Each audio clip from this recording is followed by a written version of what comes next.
ভালোবাসতেন, তাই বলতেন।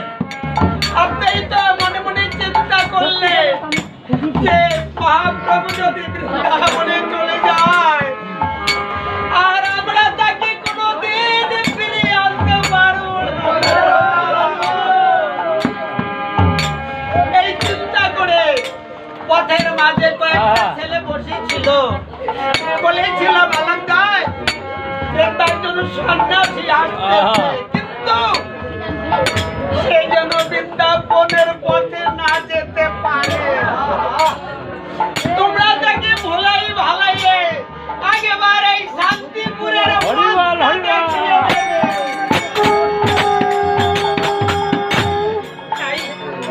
মহাপ্রভু সংস্কৃত মন্দিরে এলেন, কিন্তু এলেন কেমন করে? কথা দিয়েছিলেন, কথা দিয়েছিলেন কবে? দাপুর লীলায়। দাপুর লীলায় যখন শ্রীদাম সুদাম দাম্প সুদাম মধু মঙ্গলকে সঙ্গে করে গড়তে যেতেন প্রত্যেক দিন, তাই আগের দিন শীতল তরুর ছায়ায় বসে বসে যখন বংশী বাদন করছে, আর ওই বংশী বাদন স্বর্গ থেকে সমস্ত দেবগণ শ্রবণ করছে। দেবগণের শ্রবণ করে এক একজন আসছে আর বংশী ধ্বনি শ্রবণ করছে। মধুময় এত সুন্দর বংশী ধ্বনি আর কোনদিনই হয়নি, ওই দিনই হয়েছিল। তাই শিব আসছে, নারদ আসছে, দেবরাজ ইন্দ্র আসছে এবং শেষ পর্যন্ত এলেন কে? মা দুর্গা। দুর্গার সঙ্গে কয়জনই ছিল? গণেশ, কার্তিক, লক্ষ্মী, সরস্বতী। সবাইকে এই মর্তে এনে বংশী ধ্বনি শ্রবণ করে। তাই মা দুর্গা কি করতেন? 10 হাত দিয়ে আমার গোপালকে সেবা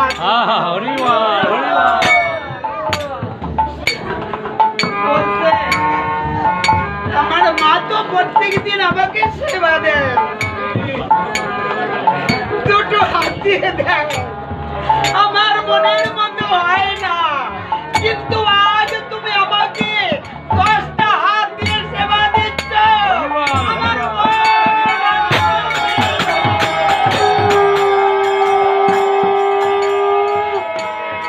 আমার আনন্দ হচ্ছে না। তখন দুর্গা বললেন কানাই রে, ও কানাই, তুই একবার আমাকে একটু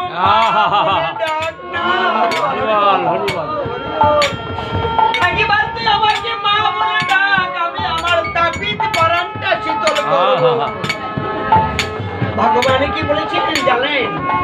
ভগবান বলেছিলেন আমি তোমাকে মা বলবো না, আমি তোমাকে মা বলবো না। কেন বলবো না? যে মা সন্তানের রক্তে তুষ্টি হয়,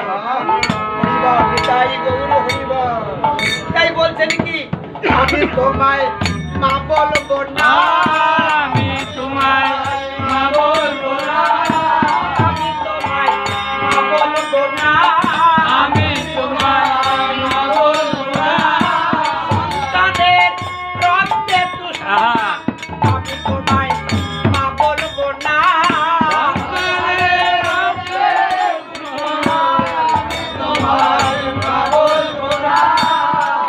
এখানটাই কিন্তু বৈষ্ণব ধর্মটাকে প্রাধান্য দিয়ে গিয়েছেন, কিন্তু আমরা বুঝি আর না বুঝি।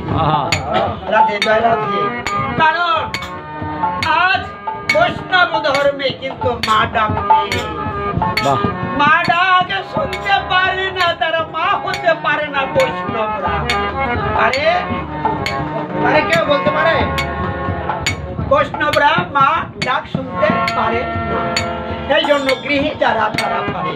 সেই জন্য আমাদের সনাতন ধর্মে আছে যে আগে দীক্ষা, পরে শিক্ষা, তারপর বিবাহ, তার আগে বিবাহ নেই।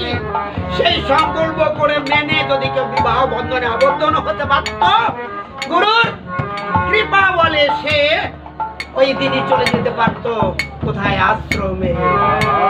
আশ্রমে যখনই যেত তখন তার আর উৎপাদনের প্রয়োজন হতো। তাহলে ওই দিন থেকে সে বৈষ্ণব ধর্মটাকে আঁকড়ে ধরতে পারতো, কিন্তু আমরা পারি না।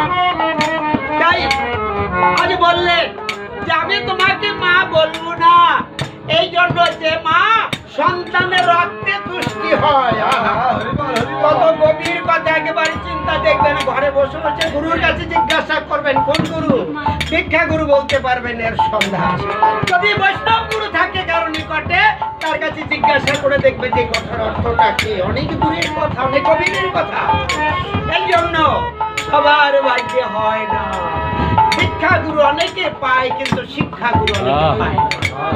তাই বললো যে হ্যাঁ, আমি তোমাকে কথা দিচ্ছি আজকে। ওই বৃন্দাবনে বসে আজ কথা দিয়েছিলেন কে?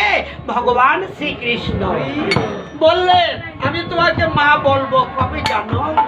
সেই দিনই তোমায় মা বলব। সেই দিনই তোমায় মা বলব। আর সেদিন তোমায় মা বলব। শান্তিপুরে যাবে তুমি, সেদিন তোমায় মা বলব। আর শান্তিপুরে যাবে তুমি, সেদিন তোমায় মা বলব। আজ মহাপ্রভু শান্তিপুরে এসেছে কার গৃহে? অদ্বৈত গৃহে। অদ্বৈত গৃহে অদ্বৈতর স্ত্রীকে সীতা ঠাকুরানী, যিনি দাপর যুগে ছিলেন দুর্গা। সেই দুর্গা এসে এই শান্তিপুরে অদ্বৈত গৃহে নাম ধারণ করেছেন সীতা ঠাকুরানী।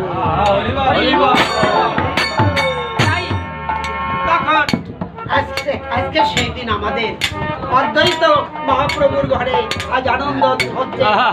গোবিন্দ সেবা হবে, ভগবানের সেবা হবে, কিন্তু এটা গোবিন্দ বাবুর বাড়ি বললে চলবে না। বর্তমান হয়েছে সেই অদ্বৈতের।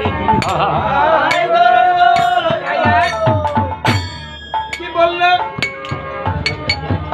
বসিতেই আসন দিল রত্ন সিংহাসন। সুশীতল জলে কইলেন পদ প্রক্ষালন। ছায়ে দিল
ফলে বৈষ্ণব আসিয়া। এই জন্য যেমন তেমন ভাগ্যে কিন্তু বৈষ্ণব হয় না। এই জন্য শাস্ত্র বিধানে বললেন যে বৈষ্ণব চিনিতে দেবতারও শপথি নয়। এই জন্য কালকে বলেছিলাম যে ভক্ত কেমন, যেমন যারা রসিকী ভক্ত। রসিকী ভক্ত তারা কারা? যারা যাদের এই বদনখানা দর্শন করা যায়। দর্শন করার সঙ্গে সঙ্গে ভিতর থেকে কৃষ্ণ নাম ভেসে ওঠে। তাই জন্য বলে জয় তাই আজ মহাপ্রভু অদ্বৈত মন্দিরের সবাই বসে যাচ্ছে, আমরা একটু দর্শন করব। শ্রীকৃষ্ণ চৈতন্য প্রভু শ্রীকৃষ্ণ চৈতন্য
বৈদ্যাসনে বসিলেন আমার শ্রী চৈতন্য। আজ অদ্বৈত মন্দিরে মহাপ্রভু সেবায় বসে। তাই যেমন আমাদের আকাশে প্রত্যেক দিন কিন্তু একটা করে চাঁদ দর্শন করতে পারি, আর সেই চাঁদটা কিন্তু 10 দিন পর আর আকাশে থাকে না। 10 দিন পর ডুবে যায় নাকি, যায় নাকি? আচ্ছা, 10 দিন পর ডুবে যায়। কিন্তু আজ নদী আর ভাগ্য আকাশে, নদী আর ভাগ্য আকাশে একটা চাঁদের উদয় হয়েছে। ওই চাঁদ কতদিন পর্যন্ত জগৎ থাকবে, আর কোনদিন ডুবে যাবে না।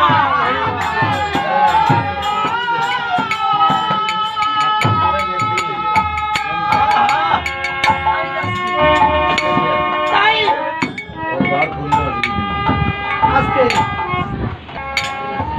আমরা আকাশে কি দেখতে পাই? চাঁদ। চাঁদকে ঘিরে থাকে কারা? হরে কৃষ্ণ। আজ দেখা যাচ্ছে ওই আকাশের যে চাঁদ ওঠে, ওই চাঁদকে ঘিরে থাকে তারা, কোটি কোটি তারা। তাই পদকথা বললেন, বলি চাঁদ ঘিরে তারাই আছে,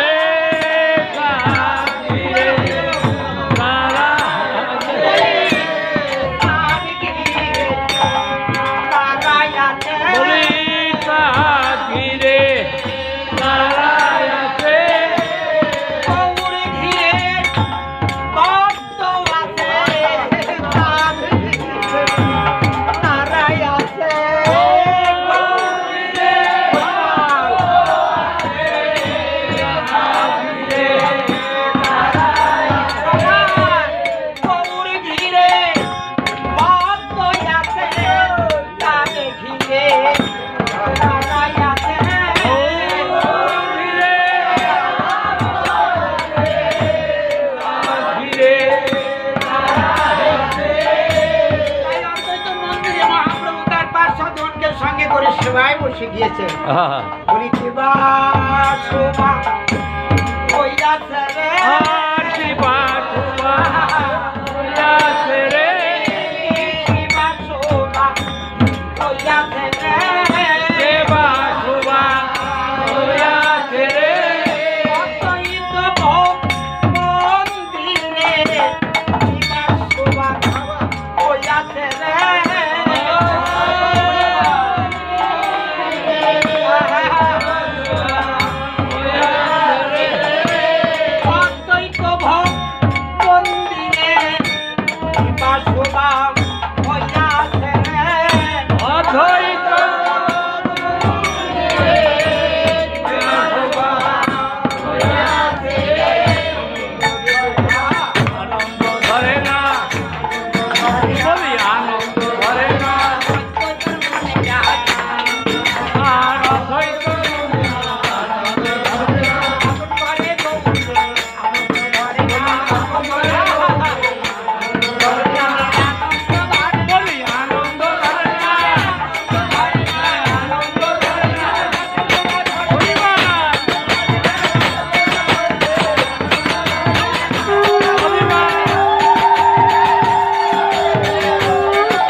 ঠাকুর খাও রে খা নালে ঠাকুর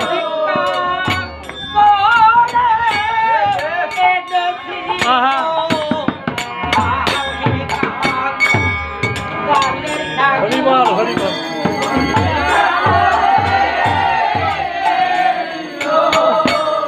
খাও রে খা নালে ঠাকুর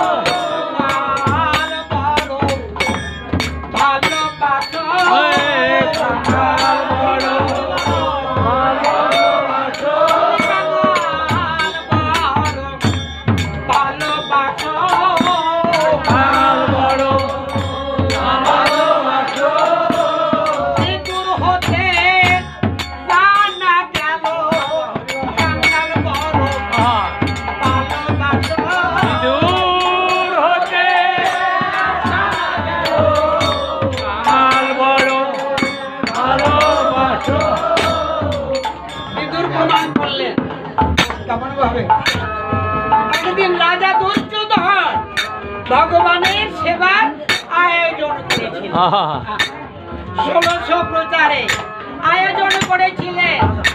আর কি করেছিলেন? আর রাস্তা থেকে তার বাড়ি পর্যন্ত একটা স্বর্ণের পাত বিছিয়ে দিয়েছিলেন, স্বর্ণের পাত বিছিয়ে দিয়েছিলেন।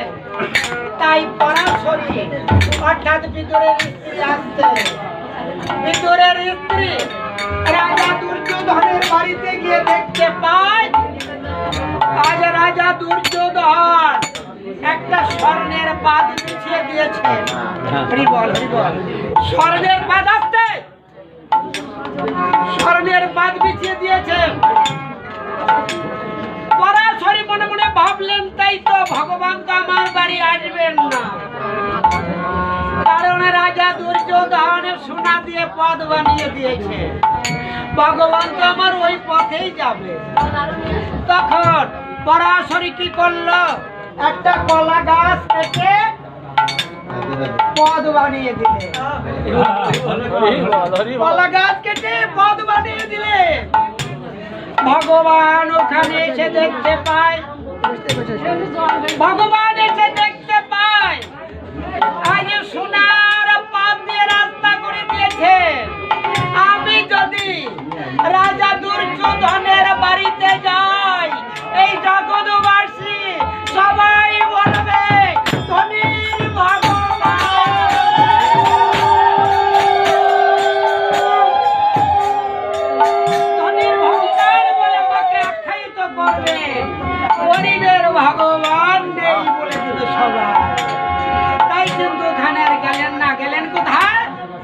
ভিতরের বাড়ি ভিতরের বাড়ি গিয়ে দেখতে পাই ভিতরের স্ত্রী পরস্পরই কি করেছেন এগুলো জানার দরকার আছে আমাদের, আমরা তো জানি না। কারণ প্রত্যেক দিন একটা বসনি প্রত্যেক কত বছর তার ঠিক নেই, এবং ওই শাড়িটার মধ্যে যে কত তালা পড়েছে তা গুণা নেই। তাই প্রত্যেক দিন স্নান করে এসে ওই কাপড়টা বাইরে মেলে দিয়ে উলঙ্গ অবস্থায় ঘরে বসে থাকতে।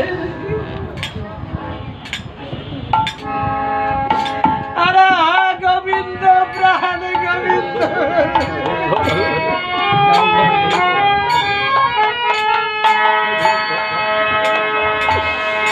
এই গোবিন্দ তুমি কতজনকে দয়া করো, আমাকে দয়া করো না কেন প্রভু?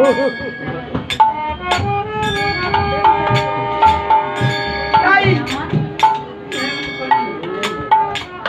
তখন ঠিক এই সময় ভগবানকে ডাকছে, মা ও মা তুমি কি বাড়িতে? তখন বিদুরের স্ত্রী পরাশরী কি করেছিল, তুমি কি ওই আধা ভিজে কাপড়টা কোনো রকম আচ্ছাদন দিয়ে আমার গোবিন্দের সম্মুখে এসে বলছে, এ গোবিন্দ তুমি